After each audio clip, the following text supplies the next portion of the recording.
Welcome back to my video guys. नोंथांमोनखौ आंनि भिडिअआवहाय बरायनाय जाबाय। बे भिडिअआवहाय आं नोंथांमोननो देखायगोन DHEER BEELनि समायना सावगारि। बेलासि समनि DHEER BEELनि सावगारिखौ आं नोंथांमोननो देखायगोन। दा DHEER BEELआ बड'लेण्डआव फेमास टुरिस्ट स्पट जानानै दं। बेहाय पिकनिक खालामनाय जायो एभरि इयार। बेहाय निउ इयार टाइमावहाय। दा बे निउ इयार टाइमनिनो सावगारि लोगोफोर। निउ इयार टाइमावहाय जों थांदोंमोन जानुवारियावहाय। नोंथांमोना नायनानै लानो हागोन बे बिलोखौ। जोबोद समायना आरो बे खाथिनिफ्राय जोबोद गिदिर नुयो बेखौ। आरो बेहाय पिकनिक जागासिनो दंमोन माखासे सुबुंफ्रा।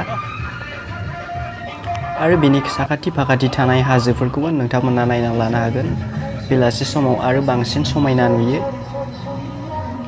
बिलोखौबो आरो हाजोखौबो। आरो जोबोद मानसिफोर दंमोन बे समावहाय पिकनिक जागासिनो दंमोन। गोजान गोजान जायगानिफ्राय मानसिफ्रा बेरायफैयो। लोगोफोर नोंथांमोना आंनि चेनेलाव गोदानबा अन्नानै चेनेलखौ साबस्क्राइब खालामनानै हो आरो खाथियाव थानाय बेल आइकनखौबो नोंथांमोना थुनानै हो लोगोफोर।